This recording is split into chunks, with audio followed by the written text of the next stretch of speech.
I'm Steve Kess from Schein. I'm the Vice President of Global Professional Relations, and I'm very pleased to have this conversation with a very dear friend for more than 2 decades, Dr. Linda Niessen. Linda, great to have you. Steve, it's great to be here with you. Thank you for the invitation to be part of the Schein chat. Great. The subject that we'll refer to today is the role of women in dentistry. And I know that you've been active on the issue for decades.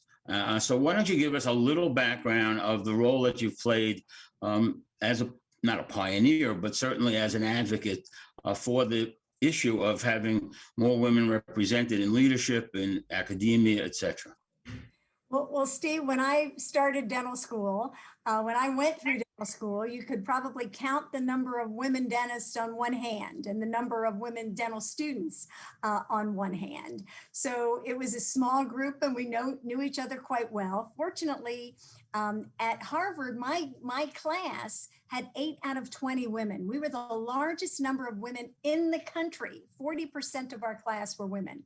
And it turned out that having 8 in a class is, a critical mass. We could provide support to each other and all of the women in the rest of the school, which were only about 4. So it was an amazing experience. And I also had a dean, Dr. Paul Goldhaber, who was incredibly supportive of making sure that women in dentistry and in dental school reach their potential.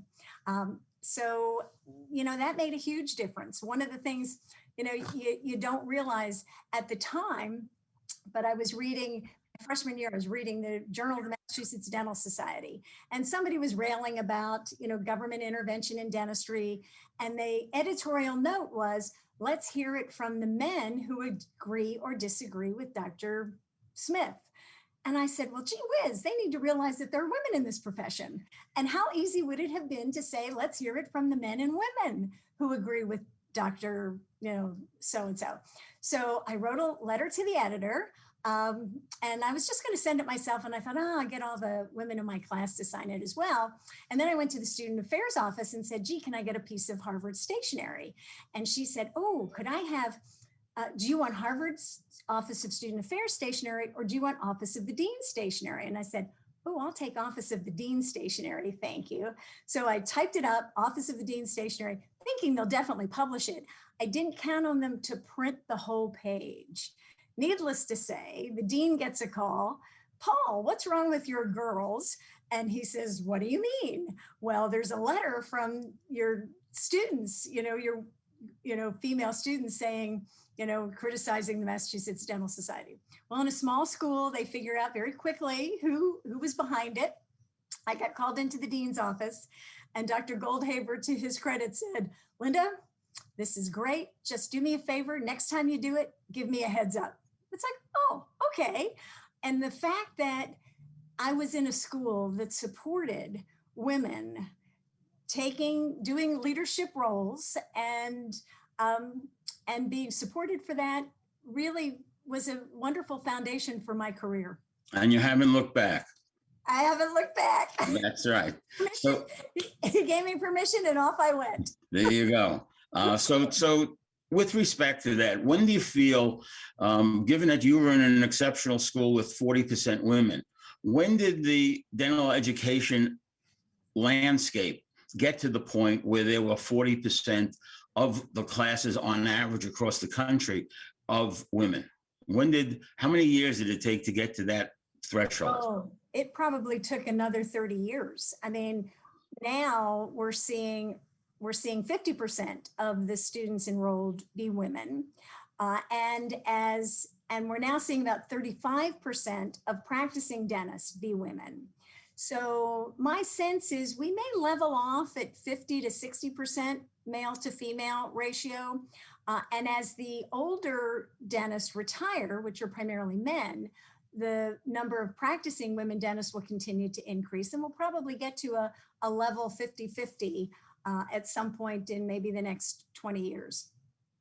So let me ask a question. When we first met, you were advocating to the dental industry for instruments dental equipment, dental chairs to be ergonomically redesigned for the physical, and anatomical issues of women. Has there been any acknowledgement of that issue, even with this larger percentage of the marketplace being women?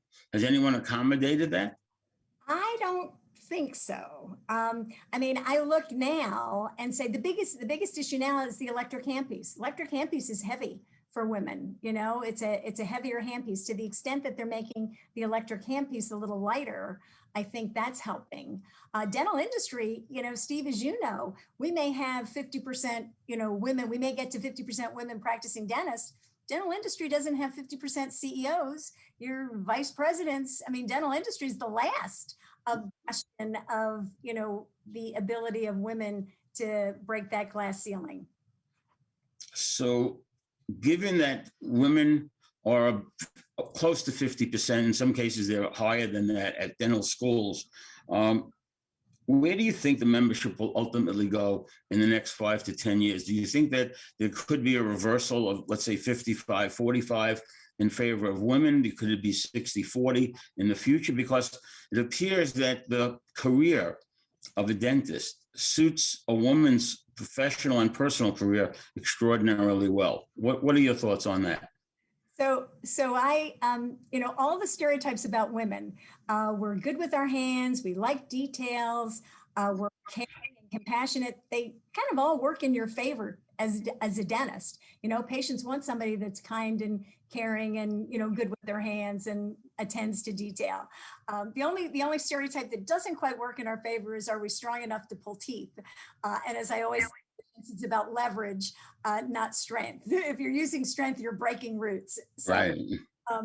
But my sense is you're absolutely right. Dentistry is a fabulous career for a woman. And I've been in organizations, I haven't had a practice, but when you own your own practice or you're an associate or, a partner, you have a lot more flexibility in terms of raising your family, managing, your kids. And even if we had 100%, of the dentists were women, the women are probably still going to play a primary role in caregiving and, taking care of their children, raising their children, caring for the older adults. We're the caregivers. We take care of mom and dad, our adult parents, as well as our children. So owning a practice, being an associate gives you a lot more flexibility than being in an institution. I've been in dental education, I've been in dental industry now and dental education. So, and still it was a great opportunity and a great profession. Playing off a couple of the stereotypes, are there any specific implications if the women become a larger percentage of the profession? Will there be any political differences? Would there be any practice or service issues with respect to the consumer? So that's a good question. And I don't know the answer to that. What we do know, based on some research that was done in the mid-'80s, was that women were more likely to accept Medicaid patients. They were more likely to accept insurance patients. Now, that was in the mid-'80s, but the whole access to oral health isn't going to go away because we have more women dentists. Access to oral health is only going to improve when society makes a commitment to eliminate financial barriers to oral health care, when we make a commitment to provide transportation for people who can't get access to a dental care, when we provide health promotion activities so the public understands the importance of oral health as it relates to your overall health. So we're not going to have a big change in health equity until society makes a commitment to have health equity in oral health. Framed differently by women to the public and to policymakers as it is by their male counterparts. Is there a coming together as a profession, looking at the issues that you just raised? Is there more sensitivity and more humanity from one gender versus the other, in your opinion? I don't know the answer to that, because there's men who are caregiving, and there are women who are caregiving. The stereotype is in the favor of women because, we're the mothers, but that doesn't mean that fathers don't care any less. So will women be more vocal as advocates? That remains to be seen. We certainly see women participate in the American Dental Association's Political Action Committee. Do they participate in the same numbers? I don't know the answer to that, but I'm sure the ADA does.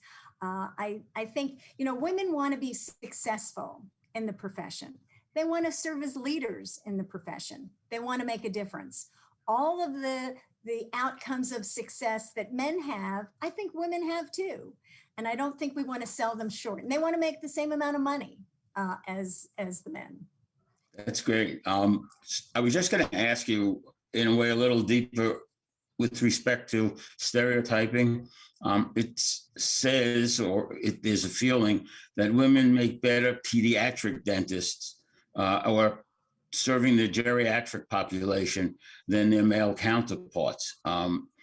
Could be total stereotype. The comment you just made about women striving for success based on some of the same principles that men do.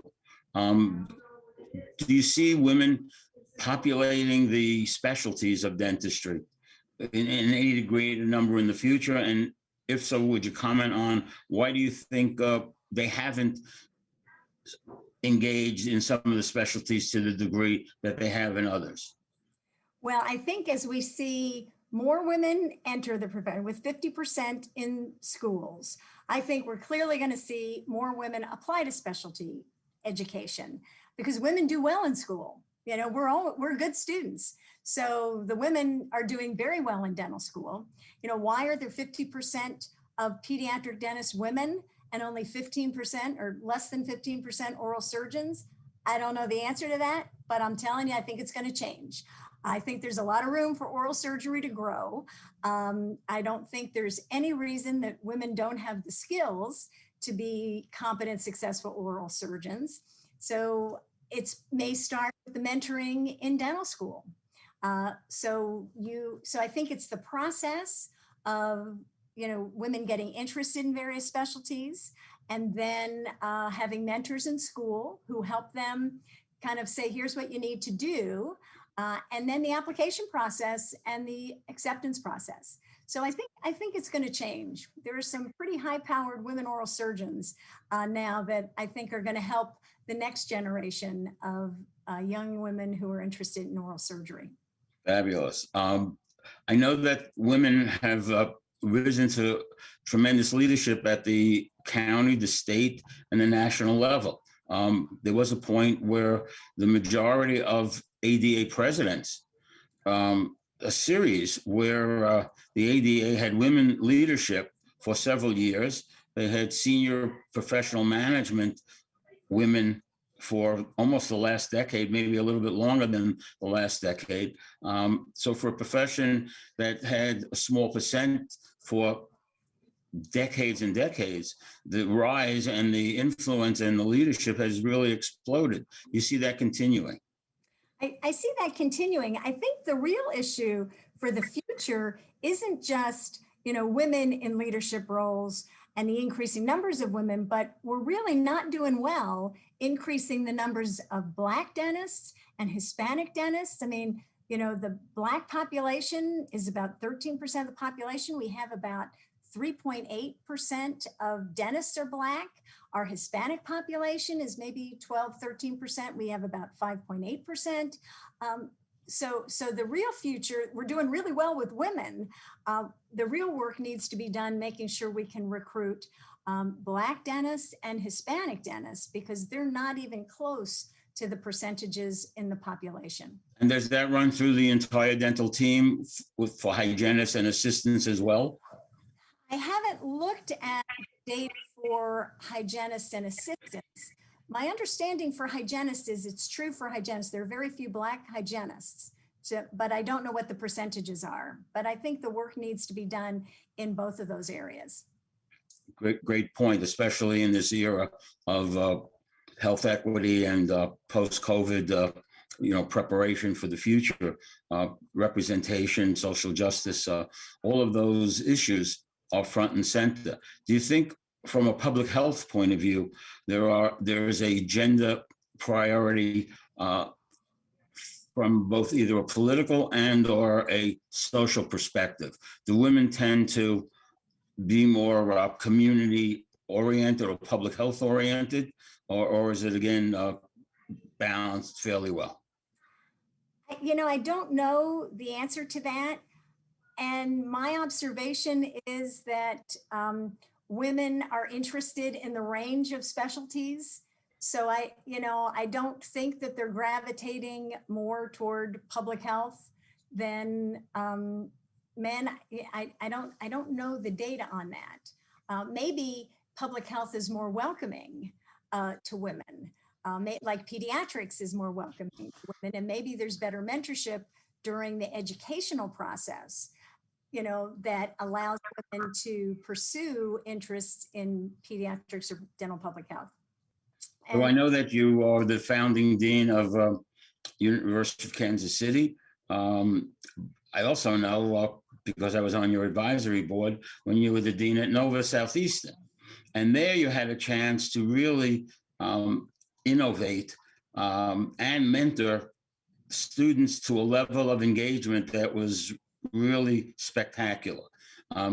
Share with us, as a leader of a school and seeing men and women coming into your classes, and you had a great leadership team and a great faculty, but you also engaged with the community on several access issues. So give us a sense of, under your leadership, share where do you think your new university will be going? And talk to us about some of the lessons you learned at Nova that you're bringing to the new job. Well, first of all, being dean of a college of dental medicine is the best job in the world, because you're basically helping students achieve their dreams. It's like, there isn't a better job than that. It's like you're helping these people, young, some not so young, achieve their dreams of becoming a dentist. So that's fabulous.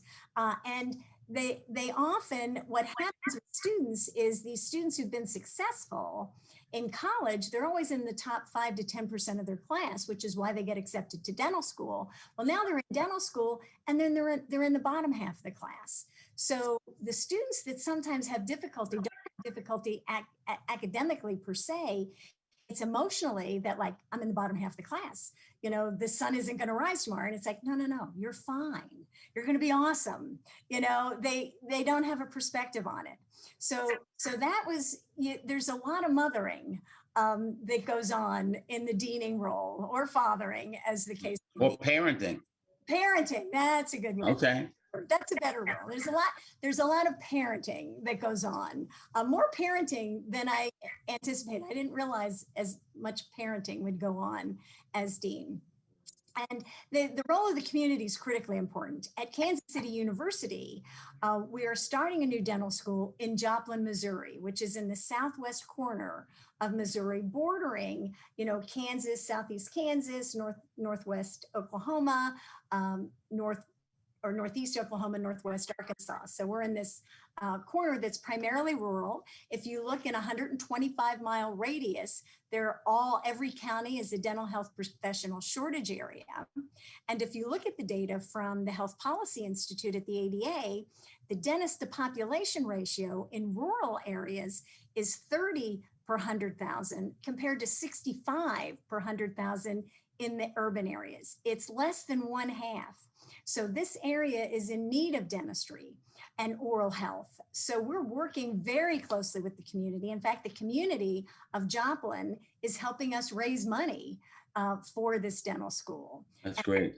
Yeah, we've raised $40 million to date to bring the dental school to Joplin. It will bring jobs. We will have, we will hire approximately 110 people that we will bring to the community. So it's really a lesson in dental education as an economic development opportunity for the community. It's me. I go in and introduce myself to a store. It's a small community. Say I'm the new dean of the dental school, and they're like, "Oh, we're so excited about the dental school." It's a wonderful experience. Well, you certainly bring a lot of skills and a lot of innovation to the job that you're being asked to fill. I can't imagine a better candidate. No, well, thank you. Thank you. It's, and the students who are interested, we're doing partnership agreements with the community, with the colleges, Missouri Southern, Pittsburgh State, Harris Stowe College, which is a historically Black college and university in the St. Louis area, to do partnerships where the students do 3 years, get their prereqs, then they start at the dental school or the medical school if they want to become physicians. And after their first year, they get the bachelor's degree from their college, but they continue on in dental school and they're finished, they're completed in 7 years. So it's a way to get through dental school in 7 years, save a year's tuition. So it may be financially more viable for some of our students. Do you see diverse candidates as a larger percentage of your class and those who might want to stay in the region to serve and give back to their community? Our two priorities are students from the area. We want to recruit students from the area who want to remain in the area. And then we want to recruit underrepresented minorities. And that's why we're partnering with the various historically Black colleges and universities. And also we have a Master's of Science program at Kansas City University's College of Biosciences. This is a 1-year program for students who need additional science education. And then they apply to medical school, dental school, pharmacy, optometry school. And we have a number, our underrepresented minority enrolled in that program is almost 40%. So wow. That's an opportunity for those students to come into the College of Dental Medicine. So I'm going to ask you a tough last question. Are women better dentists? Oh, that's a tough question. I don't know the answer to that. Okay. I could use my stereotyping to answer it or my implicit bias to answer it. The truth is I'm a scientist, so I like to look at data. I don't know if we have data on, are women, is there more malpractice cases with women? If you look at the board of dentistry, are there more women being brought before the board? I don't know. I would hope that, the important thing isn't, are we better dentists? The important thing is, are all dentists continuing to learn? Because if you're the dentist you were when you graduated 25 or 30 years ago, you're probably not as good a dentist as you think you are because the technology has changed. So I'd reframe that question. Okay. The dentist needs to say, hey, what have you learned, in the last 6 months? Look at what we've learned in the last year. Holy smokes. None of us thought we could ever do our work on Zoom every day and that we might not be able to travel any further than a mile from our house. So, we've all done quite a lot of learning that we didn't really want to learn. That's true. Well, Linda, you've been a fantastic guest. It's a pleasure to speak with you. I'm sure that the viewers will really take to heart a lot of the insights that you've given us. Have a great afternoon and thank you for joining us. Thank you, Steve. It's been my pleasure. And if any of your viewers are interested in becoming a faculty member at Kansas City University, they have students who want to come to dental school in the Midwest, let me know. I'll be Okay. able to talk to them. Bye-bye. Bye. Great to see you. Great to see you too.